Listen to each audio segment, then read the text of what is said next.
Сәлем достар, бүгін А деңгейінің 15-ші есебін қарастырайық. Бізде бірінші есепте ортақ бөлімге келіп тұр. Сондықтан барлығын сол жаққа жинақтап алайық. Бірінші алымында 2х, 3х квадрат, сол жаққа келсе минус 3х квадрат болып келеді.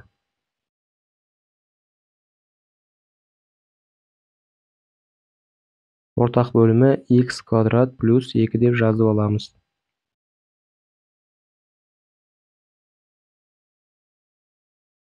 Тең 0-ге. Бізде бөгде төрі бар, сондықтан бөлімін 0-ге тең емес деп жазып аламыз.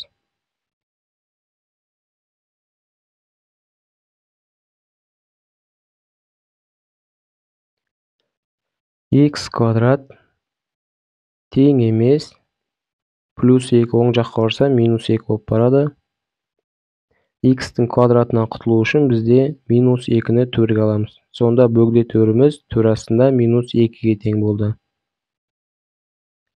Ары қарай бізде алымын 0-ге теңестіріп, төбірлерін табатын боламыз.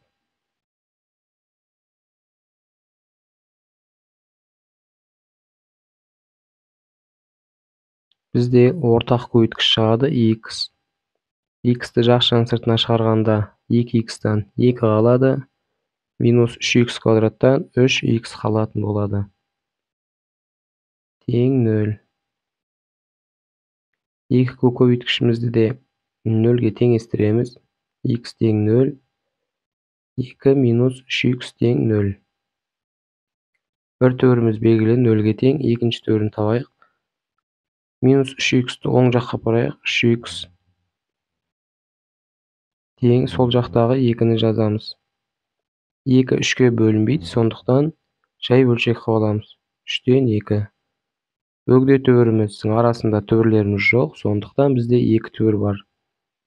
0 мен 3-тен 2 деп жазып аламыз. Ары қарай екінші есепті шығарайық. Бізде екінші есепте де ортақ бөлімге келіп тұр, сондықтан алымдарын жазып алайық. 2х, х квадрат сол жаққа алып келсек, теріс таңбасымен түседі, минус х квадрат. Ортақ бөлімін жазып қояйық. Х квадрат минус 4-ге тең 0. Бізде бөлімінен бөгде төбірлерді тауып аламыз. Сонда х квадрат минус 4 тең емес 0-ге деп аламыз.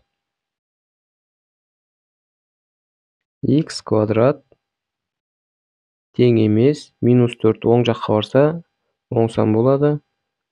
Енді бізде х1 2 төр шығады. х1 тең емес минус 2-ге, минус 2-ді квадраттасақ 4 шығады.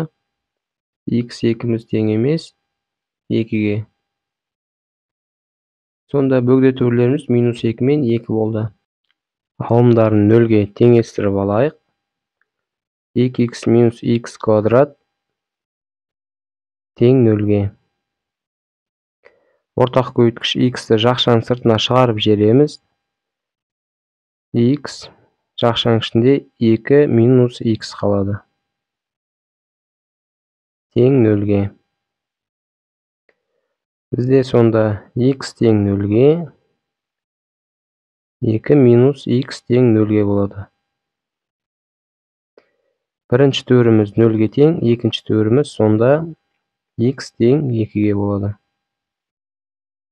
Бөгде төрлердің ішінен қараймыз. Бөгде төріміз минус 2 мен 2-ге тең, сондықтан 2-ні сызып тастаймыз. Теңдеудің жауабы бір төбірі бар. Ол тең 0-ге. Ары қарай үшінші есепте бізде ортақ бөлімі х квадрат минус 9-ға тең. Алымдарын жазайық. 4х сол жақта өз жазылады. Минус, сонда х квадрат плюс 3-ті жақшаның ішіне аламыз. Себебі жақшаның алдында теріс таңба тұр. Ортақ бөлімін жазып алайық. Х квадрат минус 19 бөліміне жазылады.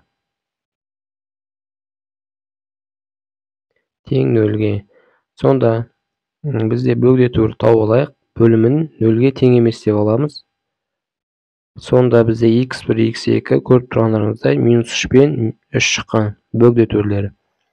Енді алымын nölge tеңестiriп алайык. Жакшаны ашайык. Таңбалар өзгереді. Минус x квадрат минус 3ке. Бізде енді ретмен жазып алайык. X квадрат плюс 4x минус 3ке тең 0. Барлығы минусқа көйтіп жіберейік. X квадрат минус 4x плюс 3ке. Бұл жерден дискриминант тауып алуымызға болады. Минус 4-тің квадраты 16, минус 4 көйтілген 1 көйтілген 3. Тең 16-дан 12-ні алсақ 4 шығады. Сонда 4-тен түбірден 2 саны шығады. x1, x2-ні тапсақ, 4-тен аламыз 2-ні, бөліміне 2 көйтілген 1. Алымына 2, бөліміне 2 түседі. 2-ні 2-ге бөлсек 1 шығады. x2-ні табайық. Тура осындай бөлшек, бірақ қосуын аламыз. 4 қосылған 2, бөліміне 2 көйтілген 1 түседі. Алымына 6, бөліміне 2. 6-ны 2-ге бөлсек 3. Бізде 3 бөгдеті 1, сондықтан сызып тастаймыз. Сонда жауабы 1 шығады. 4-ші есепте бізде x квадрат минус 16 ортақ бөлімге келіп тұр. Сондықтан барлығын сол жаққа жинап алайық. Бірінші алымы 3x минус 4 x квадрат, сол жаққа келсе минус x квадрат болып келеді.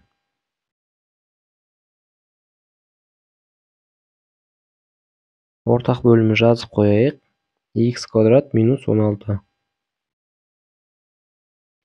тең 0. Бізде x квадрат минус 16-дан бөгдеті 1 тауып аламыз. Сонда x квадрат минус 16 тең емес 0-ге деп аламыз.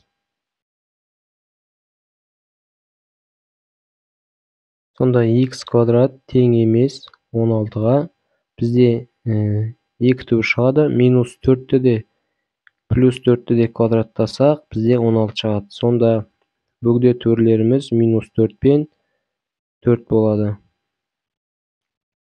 Енді алымын 0-ге теңестіріп, теңдеудің түбірлерін табайық.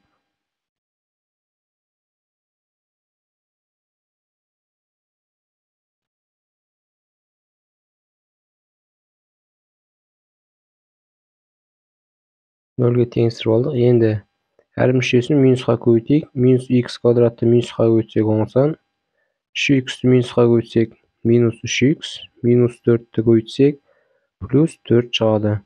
Тең 0-ге. Дискриминантын тауып аламыз. Минус 3-тің квадраты 9, минус 4 көйтілген 1. Көйтілген 4 тең 9-дан аламыз, сонда 16-ны тең болады минус 7.